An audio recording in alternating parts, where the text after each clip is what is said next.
Indo British advanced pain clinic నొప్పి మాయం surgery దూరం. For appointments 9155515563.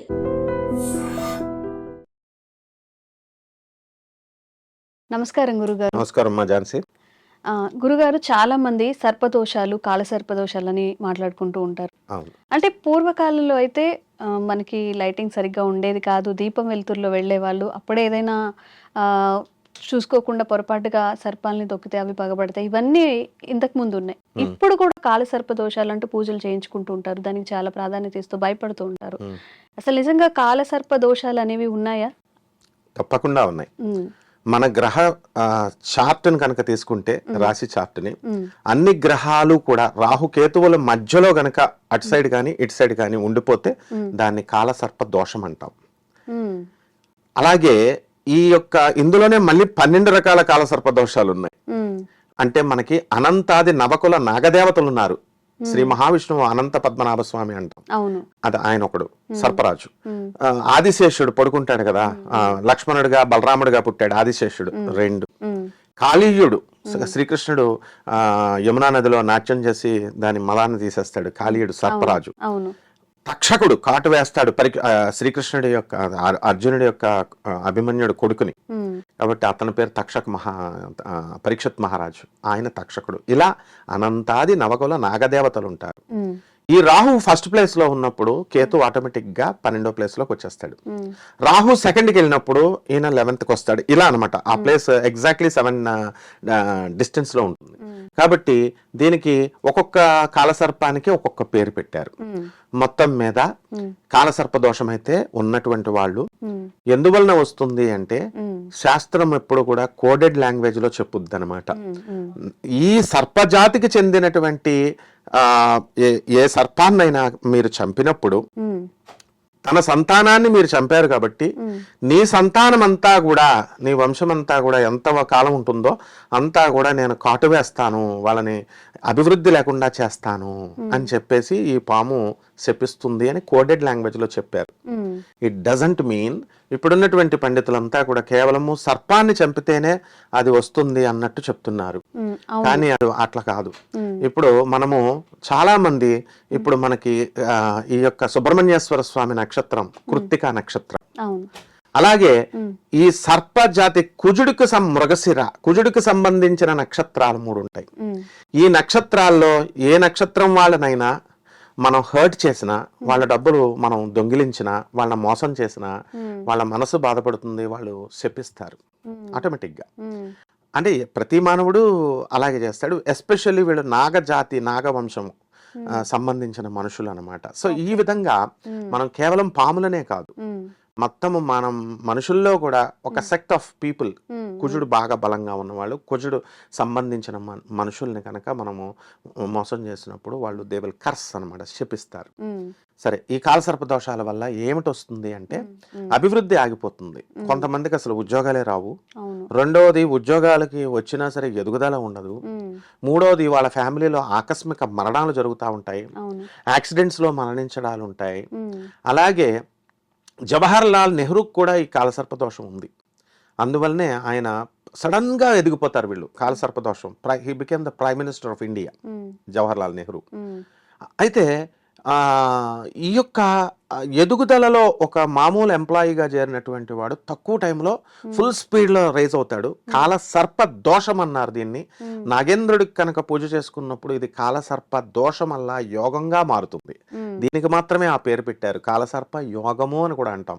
మిగతా దోషాలు they can't be converted as yogas.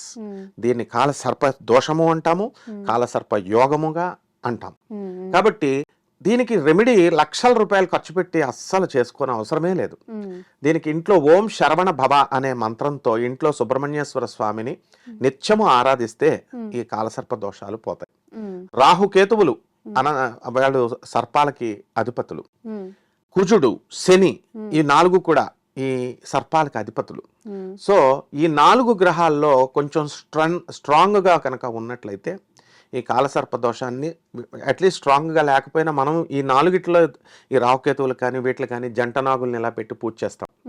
అలాగే 5 పడగలు ఉన్నటువంటి దాన్ని, 5 తలకాయలు ఉన్నది, 1 తలకాయ ఉన్నటువంటిది, నాగ పడగని వెండితో కానీ రాగితో కానీ చేసి ఇంట్లో చేసుకుంటాం. ఇవన్నీ కూడా ఇంట్లో చేసుకున్నట్లయితే తప్పకుండా పోతుంది, ఒక్క రూపాయి కూడా అవసరం లేదు. చాలా మంది శ్రీకాళహస్తి వెళ్ళి అక్కడ చేయించుకుంటారు. అక్కడ చేయించుకున్నా సరే మాకు దోషం పోలేదండి అని లక్షల మంది ఉన్నారు. అంటే అక్కడ ఏమైపోయిందంటే మా గురువు గారు గరికపాటి నరసింహారావు గారు కూడా ఎన్నోసార్లు చెప్పారు ఏమని, అక్కడికి వెళితే ఎవరు చెప్పారు తగ్గుతుందని, అది రొటీన్ గా మార్చేస్తారు జనం. అక్కడ ఏమైందంటే అసలు శివుడు పోయే అక్కడ కాళహస్తీశ్వరుడు వాయులింగం ఉన్నటువంటి దేవుడు, ఆ పబ్లిక్ ఎక్కువ ఉండేవారు. ఈ కాలసర్పదోషం ఇది పెట్టిన తర్వాత శివుడికి వచ్చే కలెక్షన్ కంటే శివుడికి 2 లక్షలు వస్తే దీనికి డైలీ కొన్ని కోటి రూపాయల దాకా వెళ్ళిపోయినంత మాక్సిమం అమౌంట్ వస్తుంది అనమాట. సో అక్కడ ధర్మ మండలి ఎగ్జిక్యూటివ్ ఆఫీసర్లు ఆలోచించి ఒక పద్ధతిలో పెట్టారు, చేసుకోండి రెవెన్యూ వస్తుంది, టెంపుల్ అప్పుడు మరీ తక్కువ వస్తుంది అనమాట కలెక్షన్. దానికోసం పెడితే వీళ్ళంతా దానికి ఒక లాజిక్ చెప్పారు, ఏంటి రాహుకేతువులు అనేది వాయులింగం కాబట్టి అక్కడ ప్రతిష్ట ఉన్నాయి కాబట్టి గ్రహణాల సమయంలో కూడా ఈ యొక్క శివుడు కాళహస్తి దేవాలయం తెరిచి ఉంటుంది, అభిషేకాలు అవన్నీ కూడా ఆ రోజు కూడా శివుడికి చేస్తాము అని చెప్పారు. అది కరెక్ట్. అందుకని వీళ్ళు అంత దూరం వెళ్లాల్సినటువంటి అవసరం లేదు, జనం ఇంట్లోనే చేసుకోవచ్చు. ఈ కాలసర్ప దోషం చేసుకుంటే ఆకస్మికంగా సూసైడ్లు కూడా చేసుకుంటారు వీళ్ళు చాలా మంది. అంటే ఏ గురుగ్రహమో ఒక శుభగ్రహం కనుక అనుగ్రహం లేకపోతే కనుక బలంగా లేకపోతే సడన్ డిప్రెషన్కి లోనవుతారు వీళ్ళు. కేవలము పూజలు అనేది యాంత్రికంగా చేస్తే ఈ యొక్క దోషం పోదు. మనము మంచి మనుషులతో తిరగాల, ఎంకరేజ్ చేసే వాళ్ళతో తిరగాల, అది ప్రధానంగా. అండ్ ఈ శ్లోకాలు ఇవన్నీ కూడా మనం చదువుకున్నప్పుడు, అలాగే గోమేధకం అనేటటువంటి ఒక స్టోన్ ఉంటుంది. మరి ఏమీ లేనప్పుడు ఏం చేస్తాం, ఆ గోమేధకం అన్నా పెట్టుకుంటే వాళ్ళు ఏం చేస్తారంటే అట్లీస్ట్ ఆ స్టోన్ ఉంది నాకు, నాకు ఈ దోషం పోతుంది అని ఒక సెల్ఫ్ కాన్ఫిడెన్స్ క్రియేట్ అవుతుంది. ఇందులో ఒకటే అనమాట, అదేమిటంటే ఏ దోషానికైనా దేనికైనా సరే బయట నుంచి రాదు ఎనర్జీ అనేది, మనలో ఉన్నది. మనస్సులోనే అంతా ఉంటుంది. దీనికి ఉదాహరణగా అర్జునుడు చనిపోయిన తర్వాత మళ్ళీ పునర్జన్మ ఎత్తుతాడు. అక్కడ ఒకటే చెప్తారు, మనస్సులో అతనికి ఉండిపోయింది నేనే గెలిచాను శ్రీకృష్ణుడు అండ లేకుండా అనేటటువంటి చిన్న థాట్ అతనిలో ఉండిపోయింది కాబట్టి అది నెక్స్ట్ జన్మలో క్యారీ ఆన్ అయిపోయింది. బ్యాలెన్స్ ఎలాగైతే క్యారీ ఫార్వర్డ్ అవుతుందో కాబట్టి ఆయన మళ్ళీ జన్మ ఎత్తాడు, ఆ తర్వాత మోక్షం శివుడు ఇచ్చాడు అని చెప్తారు. అందువలన మనం ఏంటంటే ఈ కాలసర్ప దోషాలు ఇవన్నీ కూడా మనకు ఉన్నాయి అని మనసులో అనుకోకూడదు, స్ట్రెంథన్ చేసుకోవాలా. ఓం శరవణ భవ, ఓం శరవణ భవ, ఓం వల్లి దేవసేన సమేత శ్రీ సుబ్రహ్మణ్యేశ్వర స్వామినే నమః, ఇదొక్కటే మంత్రం. ఇంకా చేయగలిగితే అనంతాది నవకుల నాగదేవతాభ్యో నమః. టోటల్ సెక్ట్ ఈ యొక్క రెప్టైల్స్ సెక్ట్ అంతా కూడా, పాములు సర్పెంట్ అన్నీ కూడా పోతాయి అన్నమాట, నా దోషాలు పోతాయి. అండ్ నాగలు ఎంత మంచి అంటే మనల్ని శపిస్తాయి అని మనం అనుకుంటాం, అనుగ్రహించడంలో కూడా దేవతల కంటే ఫాస్ట్ నాగదేవత. కాబట్టి అందుకనే నాగదేవతలకి భూలోకానికి సంబంధం ఉంది. పాతాళ నాగలోకం నుంచి మనకి ఈ యొక్క ఈ పూజలు అనేవి ఎక్కువ చేస్తామన్నమాట. అదమ్మా గురుగారు, అసలు సర్పదోషం ఉంది అని చెప్పి చాలా మందికి ఇప్పుడు ఎలా తెలుస్తుంది మనకి సర్పదోషం ఉన్న? మీరు చెప్పినట్టు వాళ్ళ మనసు బాధ పెడితే, వాళ్ళు కోప్పడడం వల్ల, వాళ్ళ మనసు కష్టపెట్టుకోవడం వల్ల కూడా వస్తుంది అని చెప్పి మనం అది ఎలా తెలుస్తుంది మనకి? అది జ్యోతిష పండితులు మామూలుగా మనకి కుజుడు నీచపట్టిన, కుజుడు కర్కాటక రాశిలో ఉన్నాడు అనుకోండి, నీచపడతాడు, ఒక కుక్కొచ్చి కరుస్తుంది, ఇట్ ఈస్ ఎ సింబల్ నీకు నాగదోషం ఉందని. అలాగే అంటే ఇది మామూలు జనానికి మరి ప్రతి ఒక్కళ్ళు చూడలేరు కదా ఈ జ్యోతిషం చార్ట్ లో, మామూలుగా ఇది సింబల్. తరచు పాములు కనబడుతూ ఉంటాయి, కళల్లో కనబడుతూ ఉంటాయి, లేదా బయట వీళ్ళు వెళుతుంటే దారిలో వెళుతుంటే ఒక సర్పం దారిలో కనబడుతుంది, మాకు మళ్ళీ కనబడకూడదు అని దండం పెట్టుకోవాలి మనం సుబ్రహ్మణ్యేశ్వర స్వామిని. అలాగే ఈ యొక్క కాలసర్ప దోషాల్లో చార్ట్లో మిగతా గ్రహాలన్నీ కూడా ఇందాక నేను చెప్పినట్టుగా రాహు కేతువులు మధ్యలో పడిపోయినా, అలాగే శని కుజుడు ఇద్దరు కూడా సర్పరూపాలు కాబట్టి ఆ శని మనకి ఆ చూపు దృష్టి అనేటటువంటిది శుభగ్రహాల పైన ఉన్నా, ఇలా అనేకమైన ఫ్యాక్టర్స్ ఉంటాయి, టెక్నికల్ ఫ్యాక్టర్స్. ఇది జ్యోతిష పండితుల వరకు ఇది వాళ్ళకి. కానీ కామన్ మ్యాన్ కి ఎలాగంటే రిపీటెడ్ యాక్సిడెంట్స్ జరుగుతున్నా, పాములు కల్లోకి వస్తున్నా, నేల మీద చిన్నపిల్లలు వాళ్ళ పిల్లల దెబ్బలు తగులుతున్నా, ఇవన్నీ కూడా సింబల్స్ అన్నమాట. కాబట్టి మన పేరు మీద ఉన్నటువంటి స్థలం అమ్మాలి అని ఎంత ట్రై చేసినా అమ్ముడవదు. ఒకవేళ అమ్ముడైనా అంత రేటు మనకి రాదు. మనం కొనాలనుకున్న సైట్ ఎక్కువ రేటు చెప్తారు, అమ్మేటప్పుడేమో అమ్మేటప్పుడేమో తక్కువ రేటు. నెక్స్ట్ ఏమో ఈ వీళ్ళు స్థలం కొందామన్నా అవతల వాళ్ళు ఈజీగా కొనేస్తారు, కానీ వీళ్ళు మాత్రం పాపం కొనలేరు. Okay okay. ఇలా కొన్ని ఉద్యోగంలో కొన్ని ప్రాబ్లమ్స్. అండ్ రిపీటెడ్ గా నీకు ఒక ఎగ్జాంపుల్ చెప్తాను. నా శిష్యుడు ఒకడు, గురుగారు నేను 120 సార్లు పోలీసు వాళ్ళు నన్ను పట్టుకున్నారు అన్నాడు. ఎందుకురా అంటే ట్రాఫిక్ చలానా.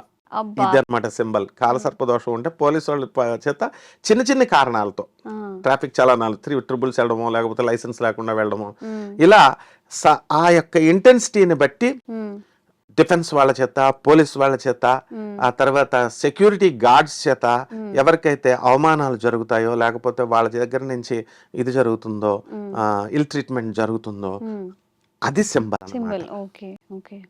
చాలా చక్కగా తెలియజేశారు గురుగారు. అంటే కొంతమందికి ఏంటంటే మనం ఫస్ట్ మాట్లాడుకున్నట్టు వాళ్ళ తల్లిదండ్రులు ఎవరైనా పాముని చంపున గానీ తొక్కి ఉంటే అది మనకి ఫార్వర్డ్ అవుతుంది అనుకున్నారు, కానీ ఈ రోజు మనం ఒక కొత్త కాన్సెప్ట్ అయితే తెలుసుకున్నాం. ఎగ్జాక్ట్లీ, ఇది శాస్త్రంలో ఉన్నది, నేను కొత్తగా చెప్పింది కాదు. We have to analyse it. ఇప్పుడు వంశంలో ఎవరో ఎప్పుడో 7 తరాలు 10 తరాలు వాళ్ళు చేసిన అది క్యారీ, ఇప్పుడు ఆస్తులు ఎలాగైతే వంశానికి ఇస్తామో వాళ్ళ వంశానికే కదా ఇస్తారు, బయట వాళ్ళకి ఇవ్వరు కదా properties. At the same time కర్మలను కూడా చేసిన ప్రతి కర్మని, నాట్ ఓన్లీ సర్పదోషం కుజదోషం ఇవి కాదు, జీన్స్ అంటాం డిఎన్ఏలో. ఇవాళ ఇప్పుడు తాతకి యాక్సిడెంట్ లో చనిపోయాడు అనుకో, కుజుడు బాగాలేదు ఫర్ ఎగ్జాంపుల్, కాలసర్పదోషం ఉంది, తప్పకుండా కొడుకులకు 4 కొడుకులు ఉంటే ఎవరో ఒకరికి వస్తుంది అది. అలాగే 4 కొడుకుల్లో 4 × 4 16 సంతానం పెట్టారనుకో, వీళ్ళల్లో మనవాళ్ళలో ఖచ్చితంగా 2-3 కన్నా వస్తుంది. దిస్ ఇస్ కాల్డ్ జీన్స్ అంటాం మనం సైన్స్ లో.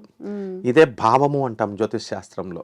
ఇది క్యారీ ఫార్వర్డ్, కాలసర్పదోషం ఈ విధంగా క్యారీ ఫార్వర్డ్ అవుతుంది అనమాట. చాలా మంచి విషయాలు తెలియజేశారు గురుగారు. ధన్యవాదాలు. ధన్యవాదాలమ్మా.